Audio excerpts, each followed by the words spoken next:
You're with the Sound of Ideas from IdeaStream Public Media. I'm Stephanie Haney. Thank you for staying with us.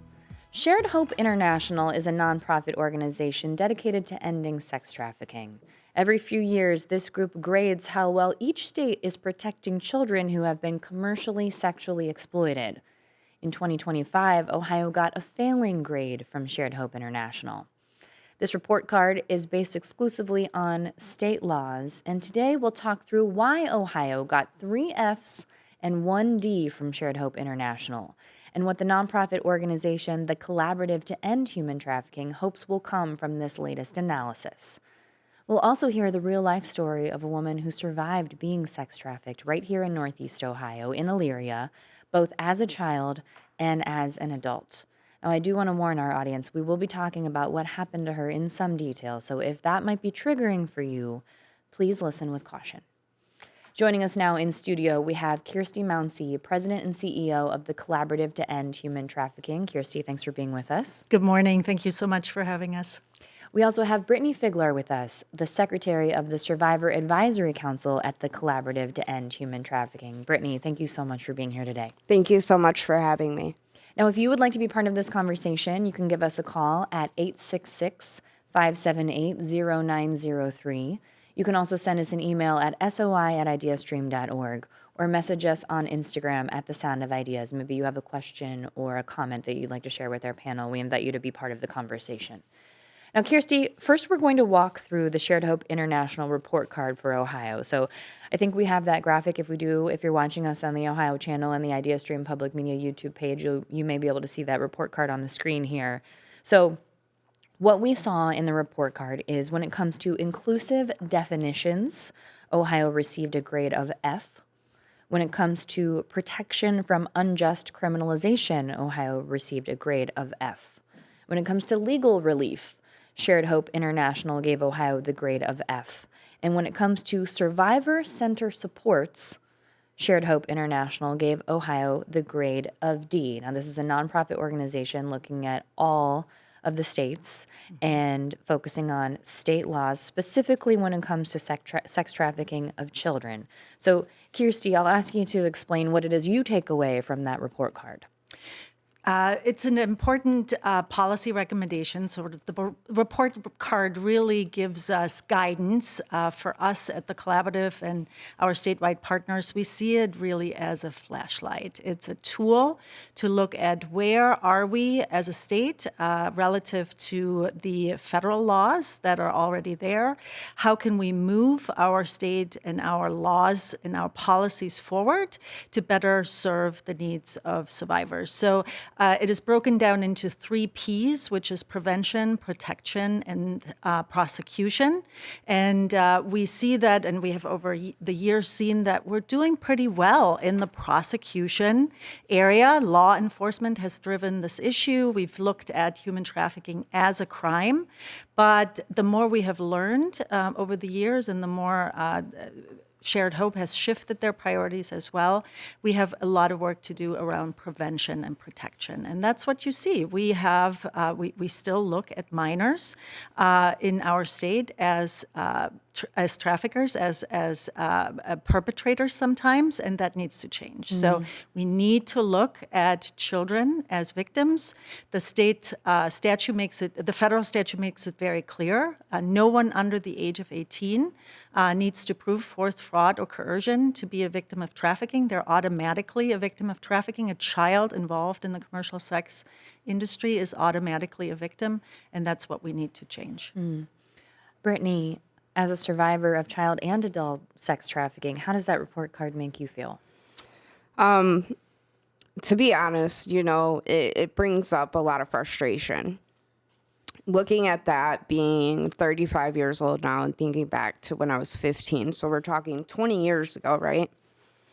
I can see, on paper that looks like not much has changed. It's showing me how much work I still have to do. And it kind of ignites me. It ignites me a lot. Can you talk to us about what happened to you when you were a child being trafficked? Yeah, absolutely. So when I was 15 years old, my parents kicked me out of home for coming out as gay. And when they kicked me out, I had nowhere to go. I came from a very broken family. At that point, I had already had a rape trial. My uncle had raped me, so my family was very split. With that being said, that left me very vulnerable and susceptible to a lot of things. One of those being a 32-year-old man who offered me a place to stay. And when I got there, he essentially groomed me, right? So he knew that I had, all these vulnerabilities, and he filled all those voids that you have as a child when you come from a home like that. Always happy to see me, didn't put his hands on me. And eventually he coaxed me into starting to sleep with these men to give him drugs. At that time, I didn't realize I was being trafficked, but that is what happened. I started being trafficked by him. Thank you for sharing that with us. And Kirsty, how often do you hear a story like Brittany's? We hear the story over and over again. I think what Brittany's story highlights is how human trafficking really happens and how, as a society, we have to listen to survivors to understand that human trafficking is not something that happens in isolation. It is not the Taken movie with the van of young girls being kidnapped.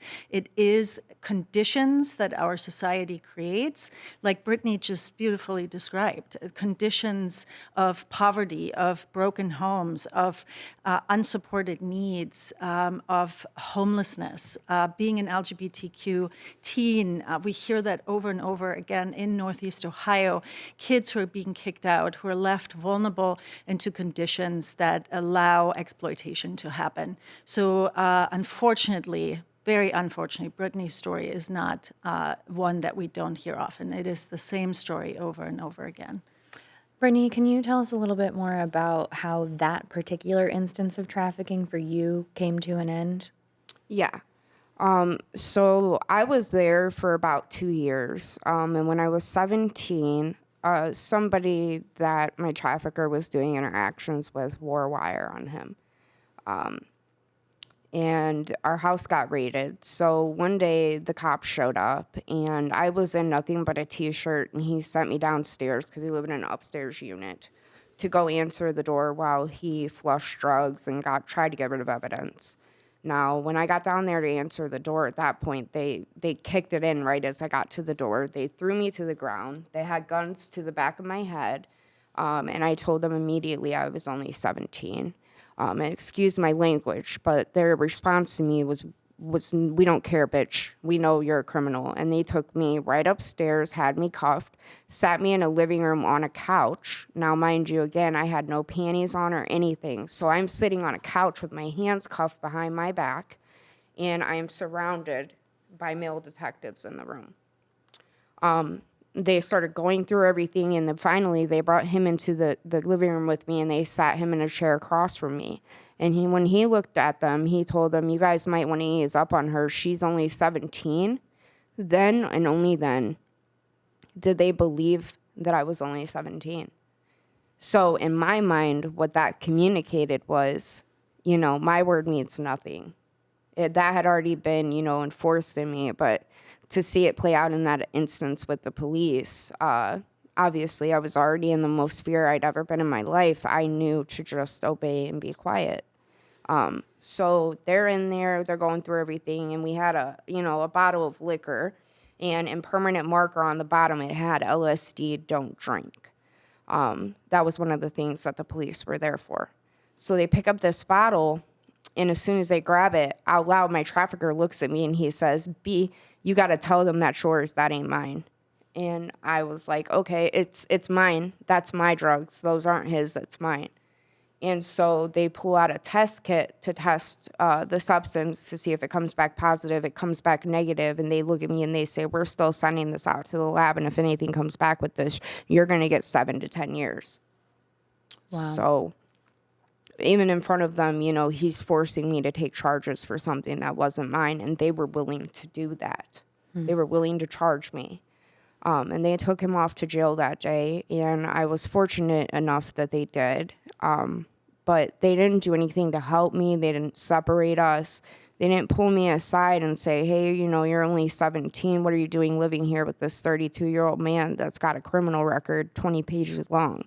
They treated me as if I was as much of a criminal as him.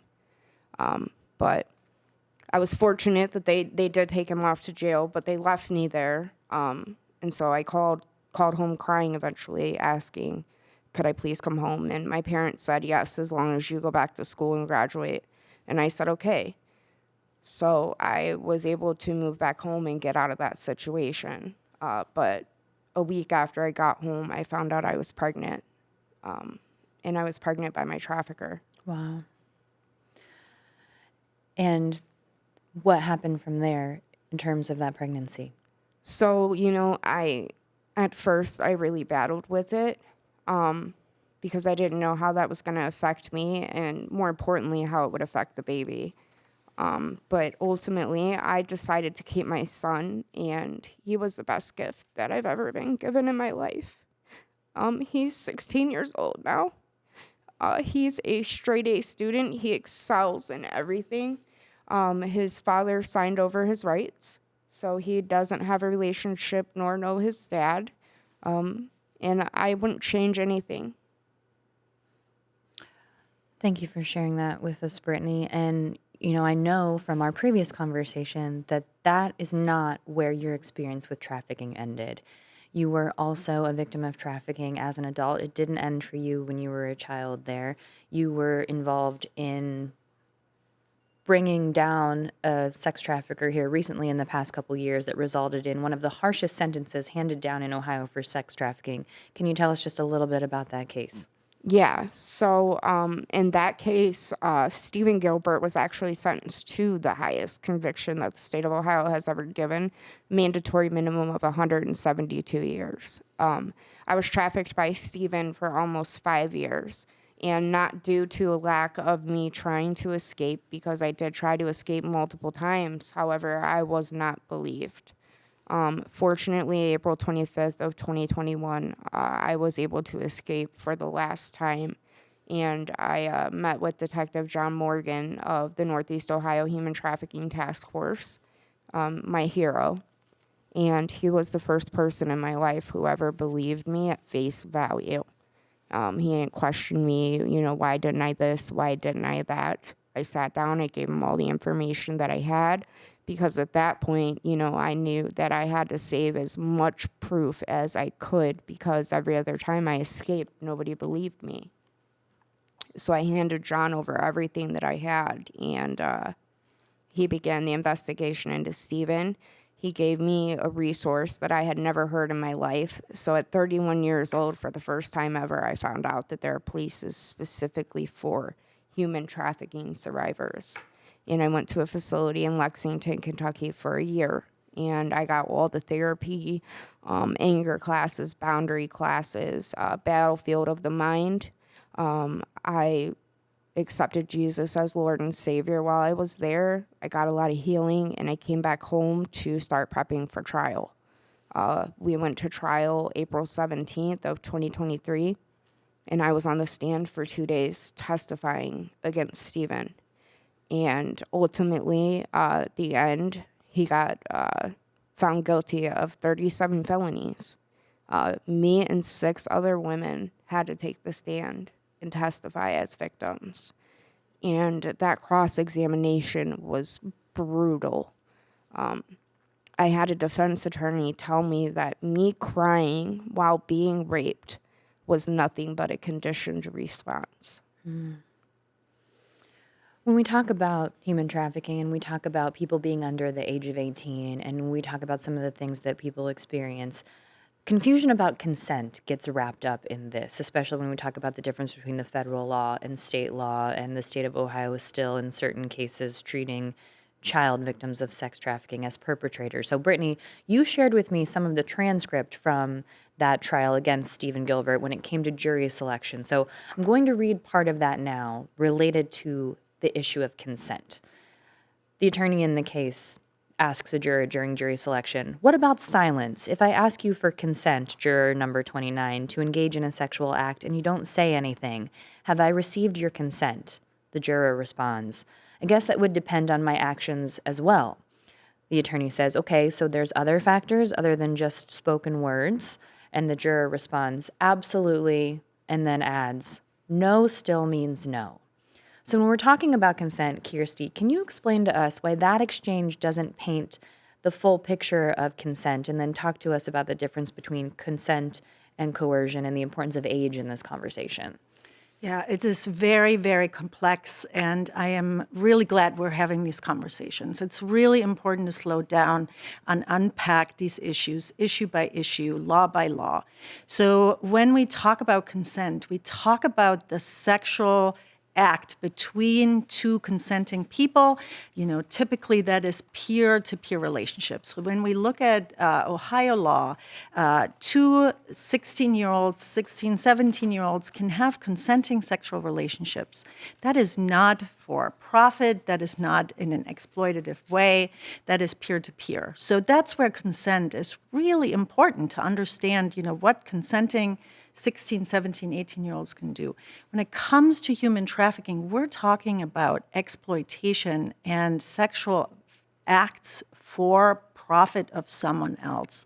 The law is very clear, the federal law is very clear, we're hoping the state law will catch up, that a child, a minor individual, cannot make those decisions under the age of 18. We cannot consent to provide sexual acts for profit of someone else under the age of 18. Children are inherently vulnerable. We know this brain development, other developmental factors make children vulnerable. And unfortunately, that is what traffickers rely on.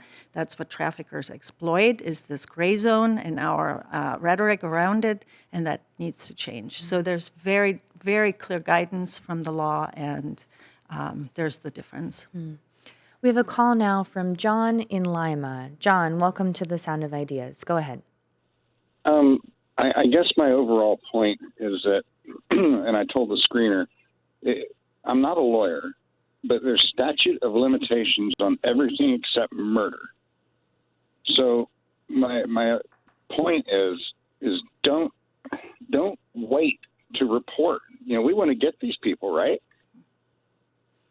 Thank you for sharing that comment, John. And Kirsty, I'll give you an opportunity to respond first. Yeah, I agree. I wish that we would live in a world where if a crime is committed, that person the crime happened to can report. But as Brittany has beautifully articulated just now to us, is that when it comes to issues like rape and sexual assault, when it comes to human trafficking, if we're treating the person, the victim, as the perpetrator and as the criminal, then that prohibits people from reporting.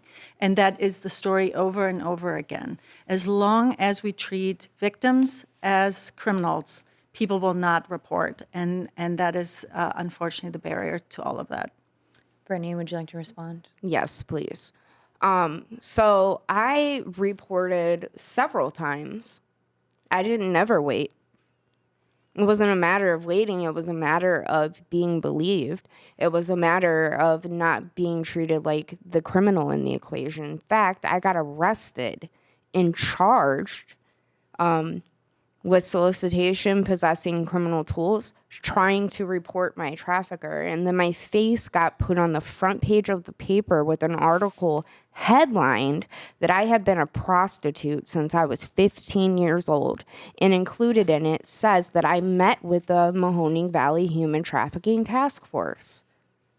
So it wasn't a matter of waiting to report. It's a matter of the way you're treated when you do.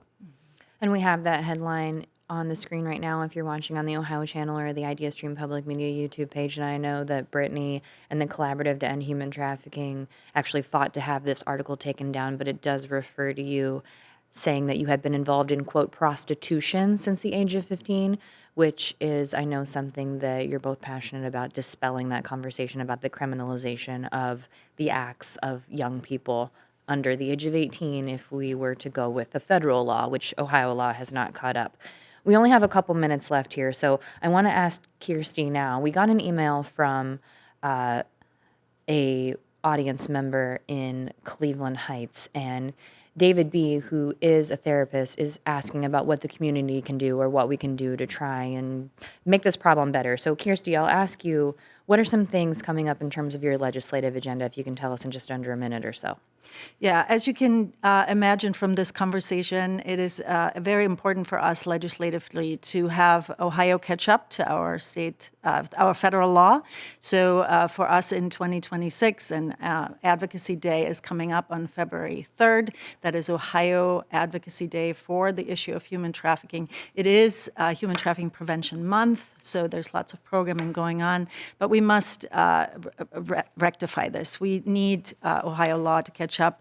The other area that we're heavily focusing on is early detection. If we look at how we can prevent this from happening, we are very clear about these conditions that Brittany described, that she had in her life, that we see over and over again. So for a therapist, for a social worker, for a nurse, for law enforcement, there are things you can recognize early to help address before someone falls into the river or into the life of trafficking. So prevention is really, really important. So those are the two areas we're primarily focused on. Early screening, we know what these conditions are, and then making sure that survivors are not identified as criminals.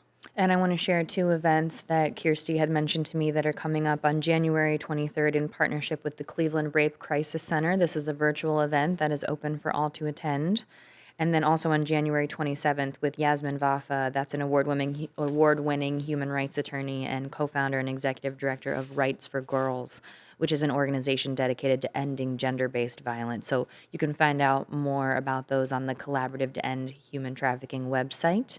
Kirsty, what is that website? It's www.collabtoendht.org. We have a very robust January Human Trafficking Prevention Month calendar. So anyone who's curious and wants to learn more, there will be a ton of opportunities for you to continue to engage in conversations, learn more, help raise awareness, talk about this issue in a way that helps survivors, and take action.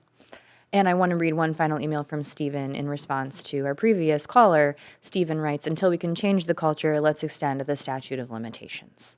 Kirsty, Brittany, thank you very much for being with us today. Thank you, Stephanie. Thank you.